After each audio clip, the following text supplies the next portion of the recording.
Hi, everyone, and welcome back to Short Stories with Miss Tanya. I'm going to continue on part two of Sideways Stories from Wayside School. So let's get started. We left off yesterday, or the last time you saw the part one on chapter five with Todd. So let's check this out. I'm going to close this off. All right. All of the children in Mrs. Jewell's class except Todd were talking and carrying on. Todd was thinking. Todd always thought before he spoke. When he got an idea, his eyes lit up. Todd finished thinking and began to speak. But before he said two words, Mrs. Jewell called him. Todd, she said, you know better than to talk in class. You must learn to work quietly like the other children. She wrote his name on the blackboard under discipline. Todd looked around in amazement. All of the other children who had been talking and screaming and fighting only seconds earlier were quietly working in their workbooks. Todd scratched his head. A child was given 3 chances in Miss Jewell's class. The first time he did something wrong, Mrs. Jewell wrote his name on the blackboard under the word discipline. The second time he did something wrong, she put a check to his name. And the third time he did something wrong, she circled his name. Todd reached into his desk and pulled out his workbook. He had only just started on it when he felt someone tap him on the shoulder. It was Joy. What page are you on? Joy asked. Page 4, Todd whispered. I'm on page 11, she said. Todd didn't say anything. He didn't want to get into trouble. He just went back to work. 5 minutes later, Joy tapped him again. Todd ignored her, so Joy poked him in the back with her pencil, not pretending he didn't notice. Joy got up from her seat and sharpened her pencil. She came back and poked it in Todd's back. What page are you on? She asked. Page 5, Todd answered. Boy, are you dumb, said Joy. I'm on page 29. It isn't a race, Todd whispered. 5 minutes later, Joy pulled Todd's hair and didn't let go until he turned around. What page are you on? She demanded. Page 6, Todd answered as quietly as he could. I'm on page 200, Joy shouted. Todd was very angry. Will you please let me do my work and stop bothering me? Mrs. Jewell heard him. Todd, what did I say about talking in class? Todd scratched his head. Mrs. Jewell put a check next to Todd's name on the blackboard under the word discipline. Todd really tried to be good. He knew that if he talked one more time, Mrs. Jewell would circle his name. Then he'd have to go home early, at 12 o'clock, on the kindergarten bus, just as he had the day before and the day before that. In fact, there hadn't been a day since Mrs. Jewell took over the class that she didn't send Todd home early. She said she did it for his own good. The other children went home at 2 o'clock. Todd wasn't really bad. He just always got caught. He really wanted to stay past 12 o'clock. He wanted to find out what the class did from 12 to 2, but it didn't look as though this was going to be his day. It was only 10:30, and he already had 2 strikes against him. He sealed his lips and went back to work. There was a knock on the door. Mrs. Jewell opened it. 2 men stepped in wearing masks and holding guns. Give us all your money, they demanded. All I have is a nickel, said Mrs. Jewell. I have a dime, said Mauricia. I have 13 cents, said Leslie. I have 4 cents, said Damien. What kind of bank is this? Asked one of the robbers. It's not a bank, it's a school. Can't you read? No, said the robbers. Neither can I, said Todd. Do you mean we walked all the way up 30 flights of stairs for nothing? Asked the robber. Don't you have anything valuable? Todd's eyes lit up. We sure do, he said. We have knowledge. He grabbed Joy's workbook and gave it to the robbers. Knowledge is much more valuable than money. Thanks, kid, said one of the robbers. Maybe I'll give up being a criminal and become a scientist, said the other. They left the room without hurting anyone. Now I don't have a workbook, complained Joy. Mrs. Jules gave her a new one. Joy had to start all the way back at the beginning. Hey, Joy, what page are you on? Asked Todd. Page 1. I'm on page 8, laughed Todd triumphantly. Mrs. Jules heard him. She circled his name. Todd had 3 strikes against him. At 12 o'clock, he left the room to go home early on the kindergarten bus. But this time, when he left, he was like a star baseball player leaving the field. All the children stood up, clapped their hands, and whistled. Todd scratched his head. All right, chapter 6. Uh, Beb Beb was a girl with short brown hair. Oh no, would it be BB? BB. I think it's BB. Sorry about that. So, all right. BB was a girl with short brown hair, a little BB nose, totally tiny toes, and big brown eyes. Her full name was BB Gunn. She was the fastest drawer in Miss Jewel's class.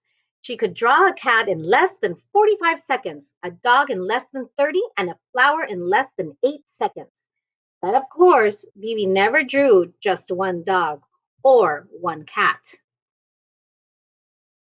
or one flower. Art was from 12:30 to 1:30. Why, in that time she could draw 50 cats, 100 flowers, 20 dogs, and several eggs or watermelons. It took her the same amount of time to draw a watermelon as an egg. Calvin sat next to Bibi. He didn't think he was very good at art. Why, it took him the whole period just to draw one airplane. So instead, he just helped Bibi. He was Bibi's assistant. As soon as Bibi would finish one masterpiece, Calvin would take it from her and set down a clean sheet of paper. Whenever her crayon ran low, Calvin was ready with a new crayon. That way, Bibi didn't have to waste any time. And in return, Bibi would draw 5 or 6 airplanes for Calvin. It was 12:30, time for art. Bibi was ready. On her desk was a sheet of yellow construction paper. In her hand was a green crayon. Calvin was ready. He held a stack of paper and a box of crayons. Ready, Bibi? Said Calvin. Ready, Calvin, said Bibi. Okay, said Mrs. Jules. Time for art. She had hardly finished her sentence when Bibi had already drawn a picture of a leaf. Calvin took it from her and put another piece of paper down. Red, called Bibi. Calvin handed Bibi a red crayon. Blue, called Bibi. He gave her a blue crayon. They were quite a pair. Their teamwork was remarkable. Bibi drew pictures as fast as Calvin could pick up the old paper and set down the new. A fish, an apple, 3 cherries, bing, bing, bing. At 1:30, Mrs. Jules announced, Okay, class, art is over. Bibi dropped her crayon and fell over on her desk. Calvin sighed and leaned back in his chair. He could hardly move. They had broken their old record. Bibi had drawn 378 pictures. They lay in a pile on Calvin's desk. Mrs. Jules walked by. Calvin, did you draw all of these pictures? Calvin laughed. No, I can't draw. Bibi drew them all.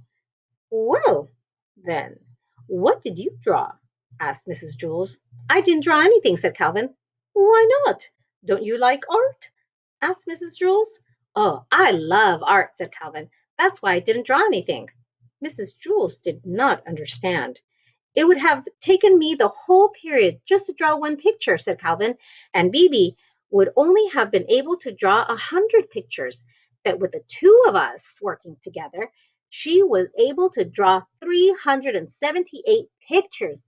That's a lot more art. Bibi and Calvin shook hands.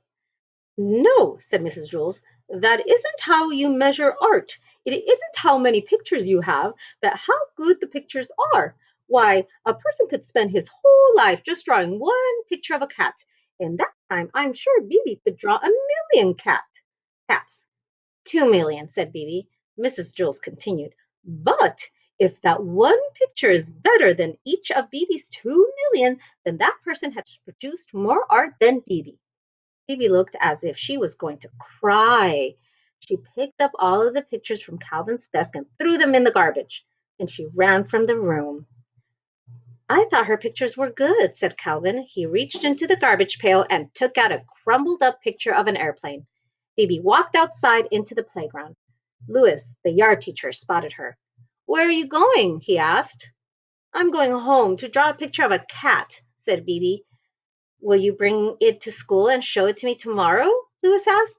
Tomorrow? Laughed Phoebe. By tomorrow, I doubt if I'll even be finished with one whisker. All right. Chapter 7, Calvin. Let's see what Calvin has to say. Calvin had a big, round face. Calvin, said Mrs. Jules, I want you to take this note to Mrs. Sarvis for me. Mrs. Sarvis? Asked Calvin.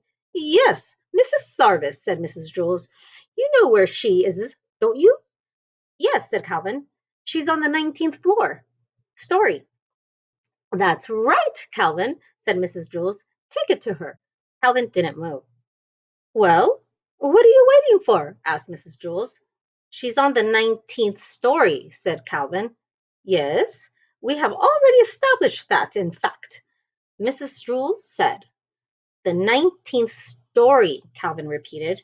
Yes, Calvin, the 19th story, said Mrs. Jules. Now, take it to her before I lose my patience.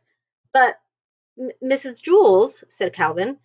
Now, Calvin, said Mrs. Jules, unless you would rather go home on the kindergarten bus. Yes, ma'am, said Calvin. Slowly he walked out the door. Laughed Terence. Take it to the 19th story. Give it to Mrs. Zarves, hooted Myron. Have fun on the 19th story, called Jason. Calvin stood outside the door to the classroom. He didn't know where to go. As you know, when the builder built Wayside School, he accidentally built it sideways, but he also forgot to build the 19th story. He built the 18th and the 20th, but no 19th. He said he was very sorry. There was also no Mrs. Zarves. Miss Zarves taught the class on the 19th story. Since there was no 19th story, there was no Miss Zarves. And besides that, as if Calvin didn't have enough problems, there was no note. Mrs. Jules had never given Calvin the note.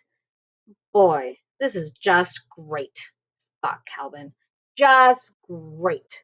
I'm supposed to take a note that I don't have to a teacher who doesn't exist, who teaches on this story that was never built. He didn't know what to do. He walked down to the 18th story, then back up to the 20th, then back down to the 18th, and back up again to the 20th. There was no 19th story. There never was a 19th story, and there never will be a 19th story. Calvin walked down to the administration office. He decided to put the note in Miss Zarv's mailbox, but there wasn't one for one of those either. That didn't bother Calvin too much. However, since he didn't have a note, he looked out the window and saw Louis, the yard teacher, shooting baskets. Louis will know what to do, he thought. Calvin went outside. Hey, Louis, called Calvin. Hi, Calvin, said Louis. He tossed him the basketball. Calvin dribbled up and took a shot. He missed. Louis tipped it in. Tipped it in. Do you want to play a game? Louis asked. I don't have time, said Calvin. I have to deliver a note to Miss Zarves up on the 19th floor. Then what are you doing all the way down here? Louis asked. There is no 19th story, said Calvin. Then where's Miss Zarves? Asked Louis. There is no Miss Zarves, said Calvin. What are you going to do with the note? Asked Louis. There is no note, said Calvin. I understand, said Louis. That's good, said Calvin, because I sure don't. It's very simple, said Louis. You are not supposed to take no notes to no teachers. You already haven't done it. You already haven't done it. Calvin still didn't understand. I'll just have to tell Miss Jules that I couldn't deliver the note, he said. That's good, said Louis. The truth is always best. Besides, I don't think I understand what I said either. Calvin walked back up the 30 flights of stairs to Miss Jules' class. Thank you very much, Calvin, said Miss Jules. Calvin sighed. But Mrs. Jules interrupted him. That was a very important note, and I'm glad I was able to count on you. Yes, But you see, said Calvin, you delivered the note to Miss Sarves on the 19th story, asked Jason. How did you do it? What do you mean? How did he do it? Asked Miss Jules. He gave Miss Sarves the note. Some people, Jason, are responsible. But you see, Mrs. Jules, said Calvin. The note was very important, said Miss Jules. I told Miss Sarves not to meet me for lunch. Don't worry, said Calvin. She won't. Good, said Miss Jules. I have a coffee can full of Tootsie Roll Pops on my desk. You may help yourself to one for being such a good messenger. Thanks, said Calvin. But really, it was nothing. All right. Myron. All right. Myron, chapter 8. Myron had big ears. He was elected class president. The children in Mrs. Jules' class expected him to be a good president. Other presidents were good speakers. Myron was even better. He was a good listener, but he had a problem. He didn't know what a class president was supposed to do. So he asked, What am I supposed to do? It's a difficult job, said Mrs. Jules, but you can do it. You must turn the lights on every morning and turn them off at the end of the day. What? Asked Myron. As a class president, you must learn to listen, said Mrs. Jules. I'll repeat myself only one more time. You must turn the lights on every morning. I heard you the first time, said Myron. It just doesn't sound like much of a job. It certainly is, said Mrs. Jules. Without a light, I can't teach, and the children can't learn. Only you can give us the light. I think it's a very important job. I guess so, said Myron. He wasn't convinced. Here, let me show you how to work a light switch, said Mrs. Jules. I already know how, said Myron. I've been turning lights on and off my whole life. Very good, said Mrs. Jules. You'll make a fine president. Myron wanted to be the best president ever, but it was such an easy job, he thought, that anybody could do it. When school let out that day, Myron stayed behind. He turned out the lights by flicking the switch down. Excellent, said Mrs. Jules. On his way home, Myron heard a horrible noise. First, there was a loud screeching, then a sharp squeal, a roaring engine, and then the very faint sound of a girl crying. Myron ran to see what had happened. Dana was bent over in the middle of the road. What's the matter? Asked Myron. My dog, Pugsy, was hit by a car, Dana cried. Who did it? Asked Myron. I don't know, Dana sobbed. They sped away. Well, that's not important, said Myron. We've got to try to save Pugsy. Pugsy lay unconscious in the street. Myron carefully picked her up. He carried her 2 miles to the vet. Dana cried at his side. Don't worry, Dana, Myron said. She'll be all right. But he wasn't really so sure. He gave Pugsy to the vet, walked Dana home, then walked home himself. Dana was so upset that she forgot to thank him. Myron didn't mind. He thought it was what being class president was all about. The next morning, before he went to school, Myron went to Dana's house. Pugsy was there. She seemed all right. Dana petted her. Pugsy licked her face.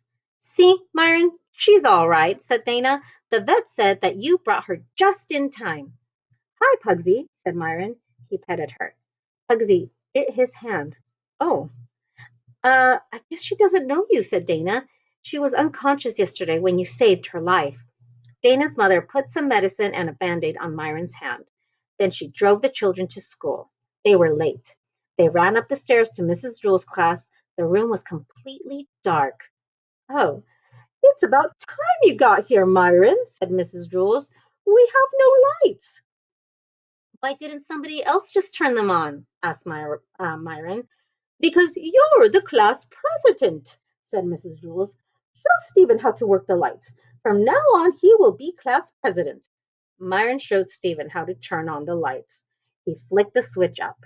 At the end of the day, Myron showed Stephen how to turn the lights off. He flicked the switch down. After a week, Stephen finally caught on. He made a good president. The lights were on every morning. Myron, who was president for only one day, was the best president in the history of Wayside School. It was just that nobody knew it. I think we have time to read one more chapter. I hope you guys are doing good and just relaxing and listening to the story, looking at the first picture, and just kind of imagining um, that student that we're talking about. So, Mauricia. Mauricia liked ice cream. She was sweet and pretty and could beat up any boy in Mrs. Jules' class. Everybody liked Mauricia, except Kathy. But then she didn't like anybody. Mauricia only liked the ice cream. Every day, Mauricia brought an ice cream cone to school and kept it in her desk until lunchtime.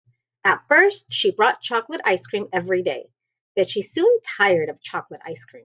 So she started bringing vanilla, but she got tired of vanilla too.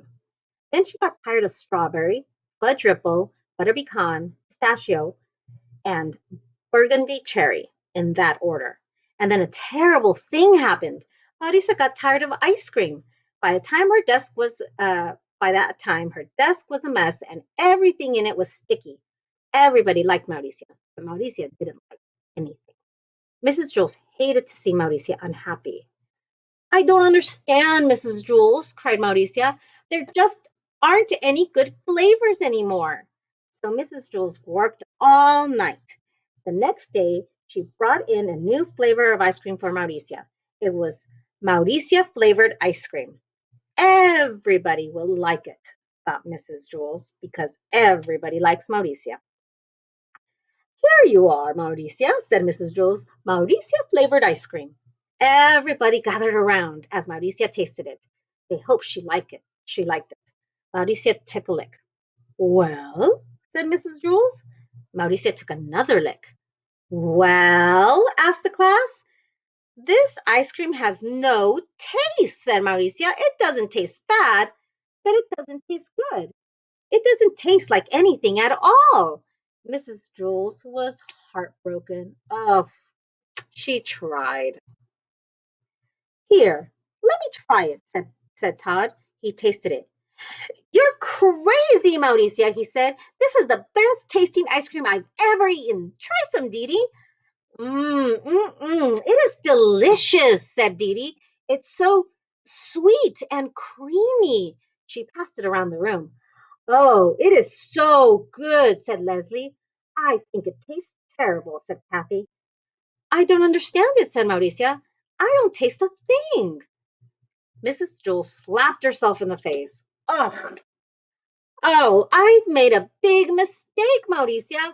Of course you can't taste anything. It's Mauricia flavored ice cream. It's the same taste you always taste when you're not tasting anything at all. So the next day, Mrs. Jules brought in Joe flavored ice cream. Mauricia liked it. So did everybody else. Joe thought it had no taste. Everybody liked Mauricia. Mauricia only liked Joe. The following day, Mrs. Jules brought in Ron flavored ice cream. Ron thought it had no taste, but everybody else loved it. Everybody liked Mauricia. Mauricia only liked Joe and Ron. By the end of the month, Mrs. Jules had brought in 27 new flavors of ice cream, one for each member of the class. Everybody liked Mauricia, and Mauricia liked everybody. They all tasted so good, all except Kathy, that is. Kathy flavored ice cream tasted a little bit like old bologna. Everyone still agreed that Mauricia flavored ice cream was the best, except Mauricia. She liked Todd ice cream the best. This turned out to be a problem. Every once in a while, Mauricia would try to take a bite out of Todd's arm in order to get that very special flavor. All right, the end. Well, for now. So this is part two of Sideways Stories from Wayside School. So I hope you guys enjoyed it. I actually enjoyed reading it very much. Next part three will be we'll start off on chapter 10, which is Paul. So he doesn't look like a very well-behaved boy, as you can see from the pictures. So I hope you guys are enjoying this book. I'm actually enjoying reading it very much. So we'll catch you next time on part 3 of Sideways Stories from Wayside School. I'll see you guys later. Bye for now.